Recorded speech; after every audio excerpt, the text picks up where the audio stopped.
તો અંબાજીમાં ભાદરવી પૂનમના મેળાને લઈને ચુસ્ત બંદોબસ્ત ગોઠવી દેવામાં આવ્યો છે। ત્યારે ભુજ રેન્જના આઈજી ચિરાગ કોરડિયાએ અંબાજી મેળામાં ગોઠવાયેલ બંદોબસ્તની સમીક્ષા કરી। તેમના જન્મદિવસ નિમિત્તે ધ્વજારોહણ કરી માતાજીના આશીર્વાદ મેળવ્યા હતા। લાખો શ્રદ્ધાળુઓ ગુજરાત રાજ્યની અંદરથી બહારથી પણ ચાલતા ચાલતા દર્શને આવી રહ્યા છે। ઠેર ઠેર સેવા કેમ્પો લાગ્યા છે। પોલીસ પણ અત્યારે આ સેવાના કાર્યમાં બંદોબસ્તના કાર્યમાં લાગેલી છે। ખૂબ ઉત્તમ કક્ષાનો બંદોબસ્ત ગોઠવવામાં આવેલો છે અને ભાદરવી પૂનમનો મેળો નિર્વિઘ્ને પૂરો થાય માં અંબાને પ્રાર્થના છે। તો કડવા પાટીદારોની કુળદેવી અને જગતજનની માં ઉમિયાધામ મુંજા ખાતે ધ્વજા મહોત્સવનો આજે ચોથો દિવસ છે। ત્યારે સવારથી જ માં ઉમિયાના દર્શન કરવા માટે દૂર દૂરથી ભક્તો હાલ પહોંચ્યા હતા। અત્યાર સુધી 6000 કરતાં વધુ ધજાઓ માં ઉમિયાના શિખરે માં ઉમાના ભક્તો દ્વારા ચડાવવામાં આવી હતી। અત્યાર સુધી અંદાજિત 4.5 લાખ કરતાં વધુ માં ઉમિયાના ભક્તો દ્વારા દર્શન કરીને આશીર્વાદ મેળવ્યા હતા।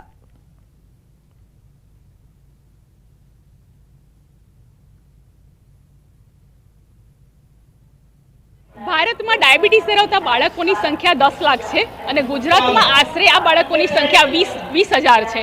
આ બાળકોને દિવસમાં 3 થી 4 વાર ઇન્સ્યુલિનના ઇન્જેક્શન લેવા પડે છે એ લોકો જીવે ત્યાં સુધી। ઇન્સ્યુલિન એમના માટે જીવન સંજીવની છે। માં ઉમિયા જે જાગતી જ્યોત છે એને બાળકો ખૂબ વહાલા છે। તો આ બાળકોના લાભ માટે કે જે ભારતમાં એમનું સરેરાશ આયુષ્ય 24 વર્ષથી ઓછું છે, જ્યારે અમેરિકા અને યુકેમાં આ બાળકોનું સરેરાશ આયુષ્ય 70 થી 80 વર્ષ છે, તો આ બાળકોને દીર્ઘાયુ મળે એના માટે 2018 થી અમે જે અભિયાન ચલાવી રહ્યા છીએ માતાજીના આશીર્વાદ સાથે। રાજસ્થાન અને મધ્યપ્રદેશથી જે અમે જાતે જઈને જે આમંત્રણ આપ્યા હતા એના અનુસંધાનની અંદર ઘણા માય ભક્તો આજે આ ધજા મહોત્સવની અંદર આવ્યા છે। એમની સેવા ધજાઓ પણ ચડાવી છે અને એમના પહેરવેશથી આ વિસ્તારની અંદર પણ લોકો એમને જોઈને ખૂબ જ ખુશ થયા છે અને ખૂબ જ ભક્તિભાવથી એ લોકોએ માના દર્શન પણ કર્યા છે। અને લોકોનું ઘોડાપુર છેલ્લા 3 દિવસથી ઊંઝામાં આવી રહ્યું છે। પ્રજાનો અવિરત પ્રવાહ ચાલુ જ છે અને અત્યાર સુધીમાં લગભગ 4.5 લાખ લોકોએ દર્શનનો લાભ લીધો અને આ આખું અઠવાડિયું દરમિયાન લગભગ 10 લાખ કરતાં પણ વધારે પબ્લિક આ પ્રસંગમાં જોડાશે।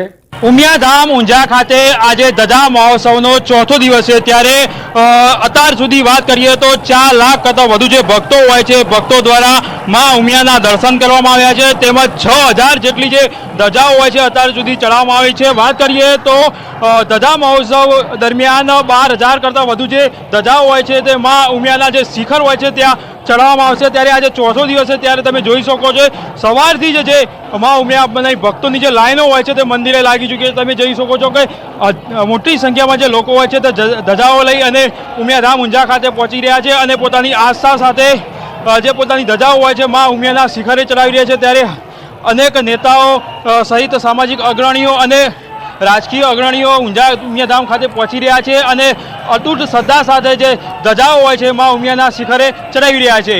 કેતન પટેલ, ન્યૂઝ 18 ગુજરાતી, મહેસાણા।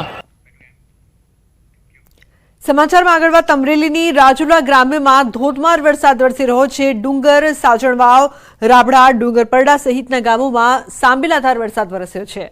તો ધોધમાર વરસાદના કારણે ખેડૂતોના ખેતરોમાં પાણી ભરાયા છે। વરસાદી માહોલ વચ્ચે ધરતીપુત્રો ચિંતાતુર। કપાસ, મગફળી સહિતના પાકોને નુકસાનની ભીતિ સેવાઈ રહી છે। તો ગ્રામ્ય વિસ્તારમાં સાંબેલાધાર વરસાદની શરૂઆત। ડુંગર, સાજણવાવ, રાબડામાં પણ વરસાદ વરસી રહ્યો છે। અચાનક વરસાદ વરસતા વાતાવરણમાં ઠંડક પ્રસરી છે, પરંતુ ધરતીપુત્રોમાં ચિંતા પણ, કારણ કે ખેતરોમાં પાણી ભરાયું છે, જેના કારણે પાકને નુકસાન થાય તેવી ભીતિ ખેડૂતોને સતાવી રહી છે। તો ગ્રામ્ય વિસ્તારમાં સાંબેલાધાર વરસાદની શરૂઆત। ડુંગર, સાજણવાવ, રાબડામાં વરસાદ વરસી રહ્યો છે।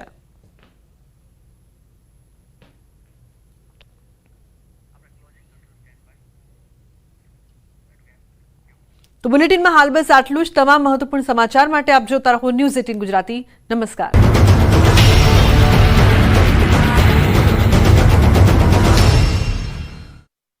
मतलब टाइम नहीं है। यदि આવી જતા જીપ્સીમાં સવાર તમામનો આબાદ બચાવ।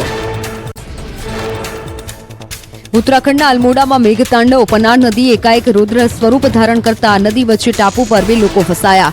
પાણીના પ્રચંડ પ્રવાહ વચ્ચે જિંદગી માટે જજુમતા 2 લોકોનો વિડીયો વાયરલ। ઝારખંડના રામગઢમાં માં છીનમસ્તિકના મંદિરમાં યુવક પાણીના ધસમસતા પ્રવાહમાં તણાયો. મહેરવી નદીના પાણીમાં નહાવા ગયો હતો યુવાન. ધસમસતા પ્રવાહમાં તણાતા યુવકનો વિડીયો થયો વાયરલ. સ્થાનિકોએ યુવકનો બચાવ્યો જીવ. ઉત્તરાખંડમાં મેઘતાંડવથી જનજીવન લાચાર. અલ્મોડાના રામગંગામાં માછીમારી કરવા ગયેલો યુવક પાણીના ધસમસતા પ્રવાહમાં ફસાયો. સ્થાનિકોએ પાણીના તીવ્ર પ્રવાહમાં જીવના જોખમે યુવકનું કર્યું રેસ્ક્યુ.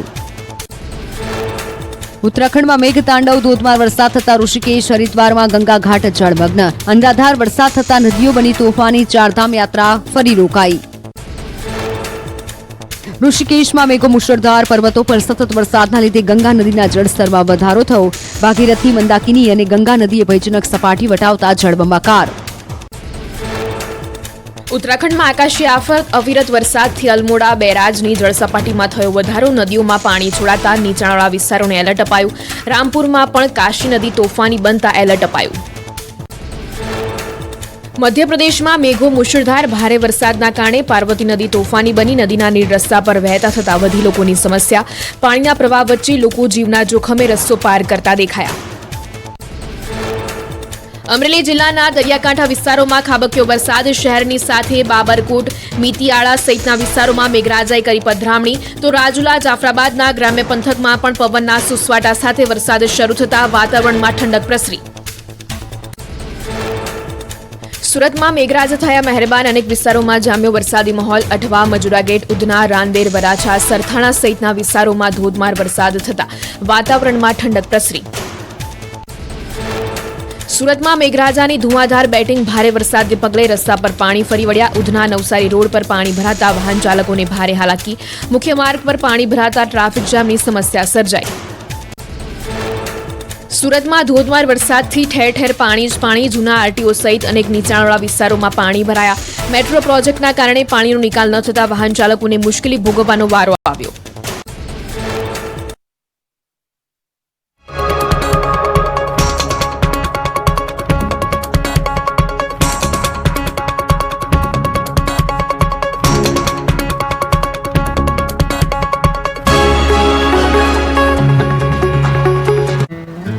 પાટણમાં વિરામ બાદ મેઘરાજાએ ફરી પધરામણી કરી. શહેર સહિત ગ્રામ્ય વિસ્તારમાં વરસાદ ખાબક્યો.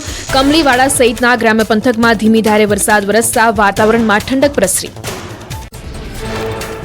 પંચમહાલના મોરવા હડફમાં જળબંબાકારની સ્થિતિ. સિંચાઈ તળાવ ઓવરફ્લો થતા સબ ડિસ્ટ્રિક્ટ હોસ્પિટલ જવાનો માર્ગ પાણી જ પાણી. હોસ્પિટલનું કમ્પાઉન્ડ પણ પાણીમાં ગરકાવ થતા દર્દીઓ પરેશાન થયા. પાણીનો નિકાલ કરવા હોસ્પિટલ તંત્રની માંગ. પંચમહાલના મોરવા હડફમાં સિંચાઈ તળાવ ઓવરફ્લો થયું. તળાવના પાણી આસપાસના ખેતરોમાં ફરી વળતા મકાઈ, ડાંગર સહિતના પાકને નુકસાન. તળાવના પાણી રસ્તા પર આવી જતા વધી સમસ્યા. ચોમાસાની વિદાય પહેલા જ રાજ્યના 119 ડેમ છલોછલ. વરસાદ પહેલા 86 ડેમ હતા તળિયા ઝાટક. નર્મદા ડેમ 90% ભરાયો. આગામી 7 દિવસ રાજ્યમાં હળવાથી મધ્યમ વરસાદની આગાહી હવામાન વિભાગે કરી. 7 દિવસ રાજ્યમાં ભારે વરસાદની શક્યતા નહીવત. રાજસ્થાનમાં હાલ વરસાદની એક સિસ્ટમ સક્રિય હોવાથી રાજ્યમાં સામાન્યથી મધ્યમ વરસાદની શક્યતા. રાજ્યમાં સિઝનનો 47% વધુ વરસાદ નોંધાયો. સૌરાષ્ટ્ર અને કચ્છમાં અત્યાર સુધીમાં 498 મિલીલીટરની સામે 800.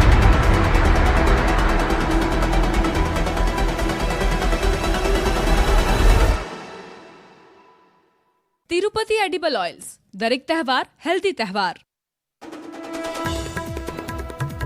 પ્રધાનમંત્રી મોદી આજથી 3 દિવસ ગુજરાત પ્રવાસે. 8,000 કરોડથી વધુના વિકાસ કાર્યોની આપશે ભેટ. જીએમડીસીમાં યોજશે સભા.